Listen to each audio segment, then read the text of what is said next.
Hey guys, it's Kay from KS Anonymous, and I am back today with another episode of r/We Won't Call You.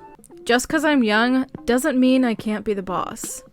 Worked at a very popular nightclub, multi-level, younger crowd downstairs, big spenders upstairs. We're talking $70,000 a night on our biggest nights and averaging around $30K on normal nights. We used to get tons of applications as the staff made great tips. I started at the bar as bouncer for a summer job when I was 19 and ended up liking it and being good at it. Anyway, fast forward a couple of years and I'm 22 and have been made GM of the bar with a staff of about 50. We opened during the week for deck drinkers, and I would usually be dressed to impress on some of the days as I wasn't in the office all the time, or I would be doing work around the bar, minor fixes, painting and such. Anyway, I came down and let the staff in so they could get to work, and before we open, a girl knocks on the door. You know the type, looking down her nose at everyone with a holier-than-thou attitude. I open the door for her and ask how I can help her. She takes one look at me in my boots, work jeans, and t-shirt and walks right past me without so much as a "how do you do" to tell the bartender she's looking for the manager so she can pass in a resume. I had the distinct pleasure of watching her face go red as I tell her I'm the manager and tossing her resume immediately without looking at it. A lot of the customers we have that spend the big money look like nobodies. And that, my friend, is on not judging a book by its cover. And clearly, she would not do well with the work culture there. Basic computer literacy is required.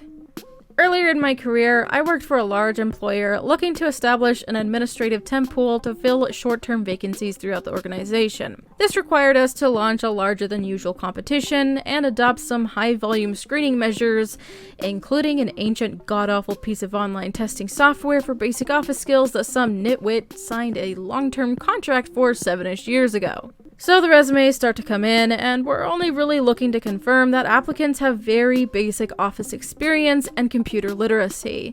Anyone with these was screened through and sent the online testing information to be completed within a few days at home. As you might expect, we soon started to get emails from candidates struggling with the software. Can't blame most of them, it wasn't compatible with Google Chrome after all. Things like, the program crashed, or I've been doing this typing test for 45 minutes, but the screen said it would cut out automatically at 5 minutes, that kind of stuff. Annoying, but an easy fix on our end by resetting the tests. Of course, I then get an email from a candidate with a subject line that was too long to appear entirely on the screen. I opened the email, and while she'd replied to the email, and I could see the information from the invitation, the text field was blank. I then look again at the subject line, and it seems to contain her entire message. I had to select all, then paste the text into another window just to read it. Something about how she didn't understand the testing software and wanted another chance. So I look at her results, and she's just flunked the exam. Tons of wrong answers, and hit the max time on each test. Keep in mind that I had hundreds of applicants and was directed not to waste too much of my time on individual candidates. So I write her back and give her the bad news. She's out of the competition as we needed people with at least working knowledge of MS Office and basic computer literacy. I then get another email from her in the same format. Huge subject line and nothing in the body of the email. More out of interest than anything, I copy and paste again and read what she sent. Pretty standard begging, "I need this job," and "this is unfair," kind of thing. I take a bit of pity as she's an older lady according to her resume, so I send back something sympathetic and then gently bring up the subject line issue as being a barrier to employment. I end the email on a positive note and send her some links to a few free courses to brush up on her MS Office skills. Then she sends me another reply in the subject line again, go through the same process to actually read it, and she is irate. "I'm going to report you to corporate." Lady, I work for corporate. And, "This is age discrimination," followed by, "I don't need your courses, I have a degree in computers/internet." The last one made me look at her resume, and yeah, there at the bottom, in big, bold, inconsistent font, was the education section of her resume, which clearly stated, "degree in computers/internet." No school name listed, no year of graduation, just the fakest sounding credential I'd ever seen. Can't really blame the lady who screened her in. She had thousands of resumes to go through by hand after all. Got a good laugh, showed it to some colleagues, and moved on to the other 80 or so people whose testing software actually crapped out on them. I did learn something from all of this though. Apparently, there is no default character limit in email subject lines. Now you too, gentle reader, can glean an insignificant bit of knowledge from this unfortunate situation. Thanks for reading, and happy recruiting. Degree in computers/internet. And you don't know how to send an email, honey. Oh, no. No. And then she had to be a Karen about it. Okay. Whoever is telling people that their cover letter should be cutesy, please stop. So this is the part where I write something to catch your interest. If your brain just said, oh, this could be entertaining, you can reel yourself back in. Now this will be just a little insight for your consideration. Well, let me start by letting you know I work hard, I like to be busy, I would like to have a job where I can maximize my skills, maintain quality work, and learn along the way. I would love to use my strong organizational skills and ability to work well with people. I am a thinker, I ask questions, I like to know how and why things work.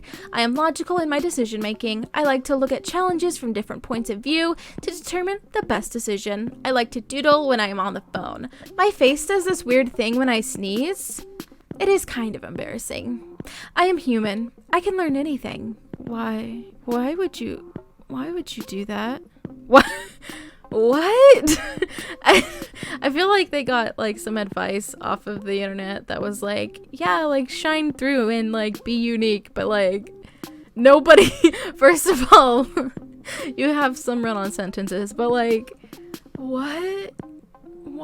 Why would you tell them about the weird thing your face does when you sneeze? What? Okay. Candidate just hung up during an interview. So this is an interview that just happened. I am writing this less than an hour after the incident. I work in healthcare where my job is to build AI and machine learning models for patient data. In data science, there is something called the 80-20 rule. 80% of your time is spent cleaning the data, understanding the data, etc., and 20% is actually building the models. My team is a relatively new group in the hospital system, so we actually spend more than 80% of our time cleaning the data at the moment. We work with free text from a patient's record written by physicians, so I'd say that is most of my position at the moment, getting the data ready for future projects. Since we are new, we are still small. My manager and I are the only ones on the team who understand how AI works, how it is built, and what needs to be done to build something useful. We are looking to expand the team, so we have been doing interviews for a position right now. A few weeks back, we had a candidate come for an in-person interview after he nailed the phone interview. On paper, he was a really good fit, and when he was here, he had a really positive attitude. I had high expectations. During the interview, we had a small technical component where a candidate was asked to write some Python code to parse out some free text. Nothing complicated. As long as you've had to work with free text on a few projects in your past, this is a relatively easy task we ask them. The candidate a few weeks ago, although I really liked him as a person, was not a good fit.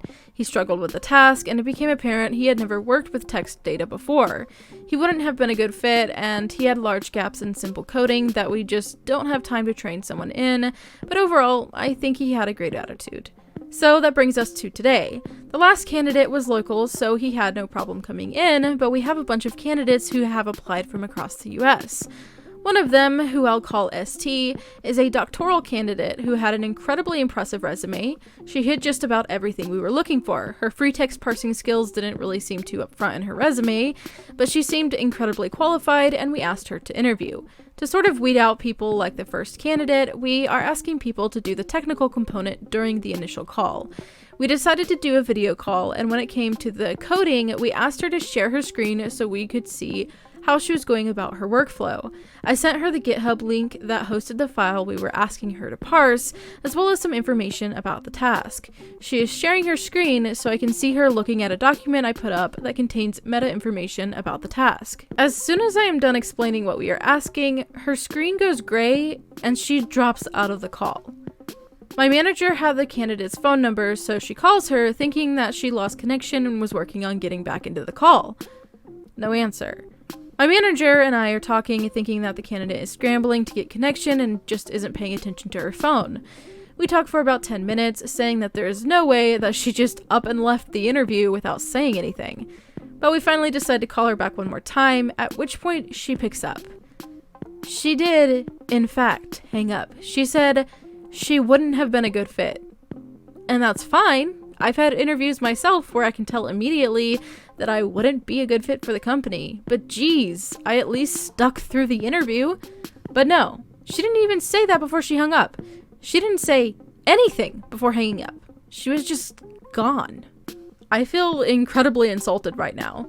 The one thing that is making me feel better is that one of my friends from grad school has also applied for the position, and we are interviewing him next week. I'll be in for the interview, but we are bringing someone else in who is sort of technical to also conduct the interview so that my friendship with him doesn't sway the course of the interview. So thanks for talking with us for all of 8 minutes, ST, but we absolutely will not be calling you back. I mean, I'll be honest, there were times in interviews I have wanted to yeet out of the room, but certainly not just hung up on someone and just didn't bother to say anything. Like, I could understand maybe abruptly being like, okay, well, I can really see that this isn't gonna work, blah blah blah, or something, but you just hang up and then ignore the call and hope it goes away. That's terrible. Calls a prison at midnight and goes downhill from there. I have a friend who once told me this story. At the time, he was working at my state's juvenile detention facility. We'll call him Ed. Please note that even though I'm using quotes, I'm working from memory, so these definitely are not exact quotes. Ed is in the office at midnight watching the monitors when the phone rings. He answers it, and on the other end is the voice of an adult man. Hey, do you guys ever have to take down the kids? Sometimes if they get out of hand, we work to limit the opportunities for it to go that far. Oh, do you ever have to tase them? Occasionally, yes. Gotcha. So, how can I apply? Ed took his name and told him to apply online. The next morning, he gave the guy's name to his boss and told him the whole conversation. Yeah, that's gonna be a hard no. No, thanks. If only you had just stopped talking. For many moons, I have worked at a small accounting office. We do personal taxes and thus hire seasonal interns. My boss has many years just hired my friends for these positions, but she always does an interview just to make sure. This is the only recommendation who never got hired. My boss called my friend in for the interview. Everything was going great until the final question. The intern's job entailed a lot of filing. Like, 90% of this job is pure filing. I reiterate this to anyone I recommend. My boss always verifies this with them, that they understand that this job you will be in our file room alone a lot. How did my friend respond, you ask? Oh yeah, OP told me about that, but honestly, I hate filing. I will honestly just suck at it till you move me.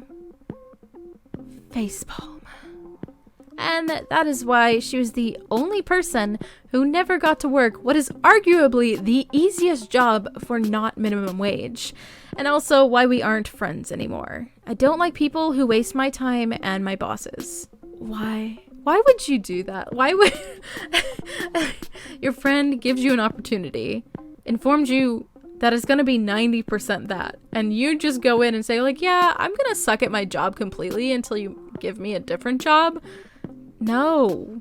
What? Anyway, that is going to wrap up today's video. If you enjoyed it, go ahead and drop a like and let me know your thoughts in the comments below. Really quickly, I would like to thank my patrons. Up on the screen, you should see my face palmers and my crazy case. Thank you all so much for supporting me in that way. If you are interested in becoming a patron, checking out the original posts from today's video, or sending me an email for possible inclusion in a future video, all of that information is in the description box, so be sure to check it out. And I'll talk to you in my next video. Bye!